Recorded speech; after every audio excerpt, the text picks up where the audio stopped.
नमस्ते, हमेशा खुश रहो बिटिया। I am JVN Dr. Meenakshi, Assistant Professor in Department of Shalakya Tantra, Faculty of Ayurvedic Science, Jyoti Vidyapeeth Women's University. So today we will discuss the anatomy of middle ear. Okay? It is known as the middle ear cleft. इसमें तीन parts होते हैं. It consists of tympanic cavity, eustachian tube, and mastoid ear cell system. ठीक है. सबसे पहले हम discuss करेंगे tympanic cavity. ठीक है. It lies between the external ear and middle ear and is shaped like biconcave disc. ठीक है. दोनों तरफ से अगर कॉन्केविटी अंदर हो तो उस तरह की डिस्क से एनक्लोज ये स्ट्रक्चर होता है और एक्सटर्नल ईयर और मिडिल ईयर के बीच में आपको मिलेगा टिम्पैनिक कैविटी. ठीक है. एक्सटर्नल मिडिल ईयर नहीं, external and inner ear, sorry.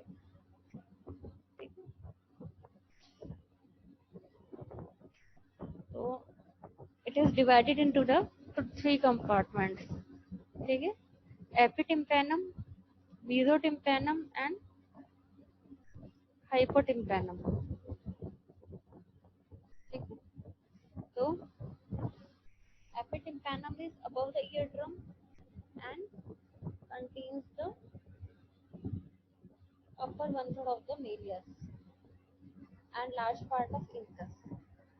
ठीक है. तो इस इमेज में आप देख सकते हैं किस तरह से पूरी टिम्पैनिक कैविटी को, जो बर्का कर्ली कैविटी है, उसको तीन पार्ट कंपार्टमेंट्स में डिवाइड किया गया है. It is epitympanum, this is mesotympanum and this is hypotympanum. Mesotympanic is situated medial to the tympanic membrane. This is mesotympanum and this is the tympanic membrane. इसके जो medially जो present हो गई part of cavity, that is the mesotympanum. Next is the hypotympanum. It is lying below the tympanic membrane. ठीक है. जो below the tympanic membrane के नीचे जो compartment है, tympanic membrane के नीचे वाला जो compartment है, hypotympanum. तो टिम्पैनिक मेम्ब्रेन यहाँ से यहाँ तक एक्सटेंड करके, अगर यहाँ पे परपेंडिकुलर हम दो transverse lines, sorry horizontal lines अगर हम ड्रॉ करें तो ये तीन कंपार्टमेंट में टिम्पैनिक कैविटी को डिवाइड करती है. Epitympanum, mesotympanum and hypotympanum. Next, the walls of the tympanic cavity. The middle ear is shaped like a narrow box with concave sides. तो मिडिल ईयर को अगर स्टडी करें तो कोई नैरो बॉक्स है जिसमें कॉन्केव साइड्स हैं, उसकी तरह से इमेजिन करके, जिसकी 6 वॉल्स हैं, उसकी तरह हम इसको स्टडी कर सकते हैं. ठीक है. सबसे पहले इसमें मेम्ब्रेनस वॉल, जो लेटरल वॉल है, जो towards the tympanic membrane, that is called the membranes wall. और जो इसकी रूफ है उसको बोलते हैं टैगमेंटल वॉल. फ्लोर को बोलते हैं जुगुलर वॉल. एंटीरियर वॉल को बोलते हैं कैरोटिड वॉल. मीडियल वॉल को बोलते हैं labyrinth wall and posterior wall को बोलते हैं मेस्टोइड वॉल. ठीक है. इस तरह का आप वॉल्स ऑफ टिम्पैनिक कैविटी से स्ट्रक्चर इमेजिन कर सकते हैं. Anterior, posterior, floor, roof, medial and lateral side. ठीक है. नेक्स्ट इमेज में इन्होंने शो किया है. ठीक है. 6 वॉल्स. इसको पढ़ेंगे along with the description. First one is the lateral or membranous wall, largely by the tympanic membrane. ठीक है. ये हमारी जो लेटरल वॉल है, ठीक है, ये बनती है largely by the tympanic membrane. This is the lateral. Open करके दिखाया है इसको, लेटरल वॉल को. इसमें शो किया है, ये लेटरल साइड है.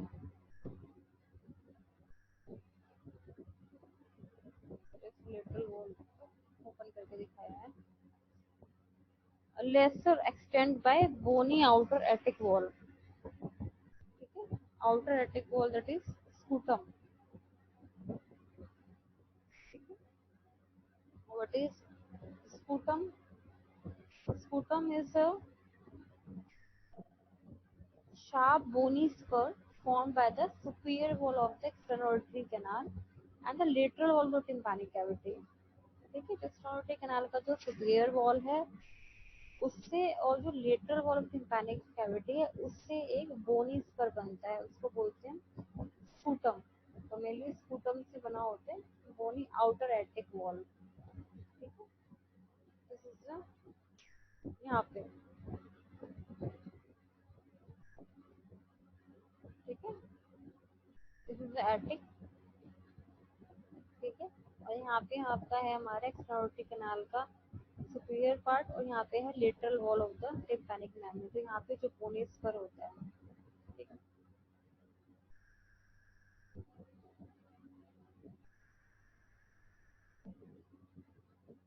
फिर आता है रूफ या टैगमेंटल वॉल। ठीक है, it is formed by thin plate of bone called tegmen tympani. ठीक है, जो हमारे रूफ बनती है वो टैगमेंट टिम्पैनी से बनती है। ठीक है, it separates tympanic cavity from the middle cranial fossa. ठीक है, ये टिम्पैनिक कैविटी को ऊपर जो क्रेनियल फोसा है उससे सेपरेट करती है ये वाली वॉल, दैट इज द टैगमेंट टिम्पैनी। फिर आता है फ्लोर और the jugular wall. It is also thin plate of bone that separates tympanic cavity from the jugular wall. ठीक है, ये भी थिन प्लेट ऑफ बोन से बनी होती है, और ये जो इंटरनल जुगुलर वेन का बल्ब है उससे हमारे मिडिल ईयर को सेपरेट करती है। फिर आते हैं एंटीरियर और कैरोटिड वॉल। ठीक है, from above downwards the following openings are present on the anterior wall. अगर ऊपर से नीचे की बात करें तो आपको तीन ओपनिंग्स दिखाई देंगी। ठीक है, एक होती है canal for chorda tympani nerve. ठीक है, chorda tympani is a branch of the facial nerve. ठीक है, उसके लिए कैनाल मिलती है आपको। ठीक है, यहाँ पे मिलेगी इस वाली वॉल पे। ठीक है, सेकंड आपको मिलेगी इसमें कैनाल फॉर टेंसर टिम्पैनी मसल। ठीक है, टेंसर टिम्पैनी मसल के लिए आपको कैनाल मिलती है। और थर्ड वन ट्यूबल ओपनिंग। ठीक है, ट्यूबल ओपनिंग के लिए आपको एस्टेशन ट्यूब की ओपनिंग के लिए यहाँ पे मिलेगी। Last next is the medial of labyrinth wall. ठीक है, ये सेपरेट करता है मिडिल ईयर को from the inner ear present following structure. ठीक है, इसमें क्या मिलेगा आपको, प्रोमोन्ट्री मिलती है इसमें। Promontory, what is promontory? It is a smooth rounded projection formed by the basal turn of cochlea. ठीक है, इसको कॉक्लियर प्रोमोन्ट्री भी करते हैं।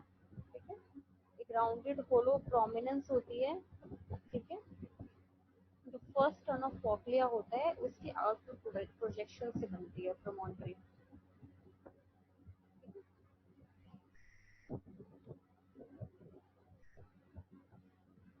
This is a promontory.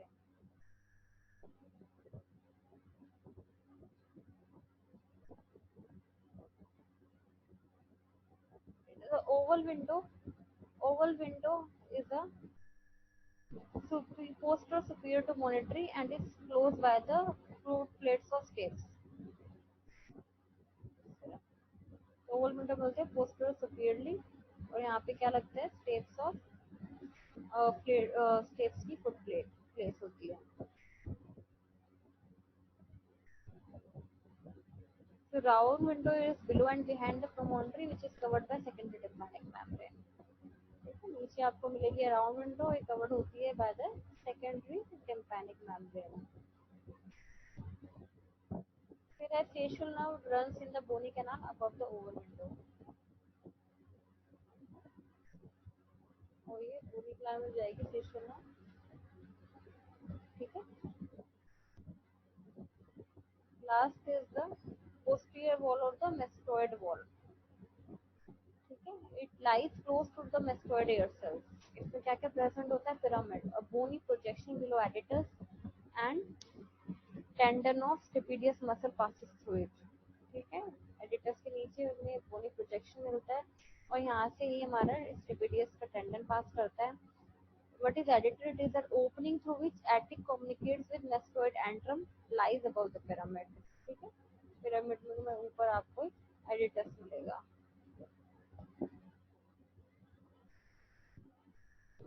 आगे एक्सप्लेन करेंगे व्हाट इज एडिटस। ठीक है, facial nerve runs behind the pyramid. Pyramid के पीछे यहाँ पे मिलेगी फेशियल नर्व। ठीक है, तो ये स्ट्रक्चर्स आपको मिलेंगे 6 वॉल्स में। ठीक है, तो हमारा कंप्लीट होता है मिडिल ईयर क्लेफ्ट के वो वॉल्स वाला पार्ट। नेक्स्ट में हम डिस्कस करेंगे rest part of the middle ear. Thank you so much. This session is powered by digital version 2.0 from Jyoti Vidyapeeth Women's University. I hope you are satisfied with my digital session. If you have any query, please mention in the comment box. I will resolve it soon. Thank you so much. Namaste, Hamisha Kushwa Bitia. I am JVN Dr. Minakshi, Assistant Professor in Department of Shalakya Tantra, Faculty of Ayurvedic Science, Jyoti Vidyapeeth Women's University. आज का हमारा topic है stomatitis. इससे पहले हमने discuss किया था part 1 में definition of stomatitis, the small description, types of stomatitis. उसमें हमने डिस्कस किया था न्यूट्रिशनल डेफिशिएंसी स्टोमेटाइटिस। अब इस वीडियो हम शेयर करेंगे the rest types of stomatitis and their management. So the topic is aphthous stomatitis, which are also called the canker sores, is the recurrent appearance of mouth ulcers in otherwise healthy individuals. The cause is not completely understood, but it is thought that the condition represents a T-cell mediated immune response which is triggered by a variety of factors. The individual ulcers epithet recur periodically and heal completely, although in the more severe forms, new ulcers may appear in other parts of the mouth before the old ones have finished healing. Here is an image of the epithelial stomatitis. The next type of stomatitis is angular stomatitis. The inflammation of the corners or the angles of the lips is termed angular stomatitis or angular cheilitis. In children, of frequent cause is repeated lip licking, and in adults it may be a sign of underlying iron deficiency, anemia, or vitamin B deficiencies. For example, B2 riboflavin, B9 folate, B12 cobalamin, which in turn may be evidence of poor diets or malnutrition such as celiac disease. Next type of stomatitis is denture-related stomatitis. This is common condition present in denture wearers. It appears as reddened but painless mucosa beneath the denture. 90% of cases are associated with Candida species, and it is the most common form of oral candidiasis. Treatment is by fungal medication and improved dental hygiene, such as not wearing the denture during sleep. Next type of stomatitis is allergic contact stomatitis. Allergic contact stomatitis is also termed as the allergic gingivostomatitis or the allergic contact gingivostomatitis. It is a type 4 delayed hypersensitivity reaction that occurs in susceptible atopic individuals when allergens penetrate the skin or mucosa. Next type of stomatitis is migratory stomatitis. Migratory stomatitis or geographic stomatitis is an atypical presentation of a condition which normally presents on the tongue, term geographic tongue. Geographic tongue is so named because there are atrophic erythematous areas of deep population that migrate over time, giving a map-like appearance. The next type of stomatitis is herpetic gingivostomatitis. This is the inflammation of the mouth caused by the herpes simplex virus. Then the management of stomatitis. There is medical management or other management. In medical management, we can give bismuth, salicylate, sucralfate, antacids to the patients, water-soluble lubricants from mouth and lips, topical analgesics such as benzamine hydrochloride, topical anesthetics such as lidocaine viscous, oral or parenteral analgesics including opioids if needed for pain not controlled with the above medications. Other management of stomatitis are antiseptic mouthwash, which should be used frequently, avoid excessive brushing of teeth, and denture hygiene measures. Here is in the image you can see the measures like pain control, dietary modifications, and oral care. For pain control, suck on ice chips or ice pops, use pain medications as advised by your doctor. And dietary modifications, eat moist or soft foods, avoid foods that require a lot of chewing, avoid acidic, spicy, salty, and hot foods. Oral care means the rinse mouth 5 to 6 times each day, brush teeth with a soft toothbrush. Thank you so much. This session is powered by Digital Version 2.0, Jyoti Vidyapeeth Women's University. I hope you are satisfied with my digital session. If you have any query, please mention in the comment box. I will resolve it. Thank you so much.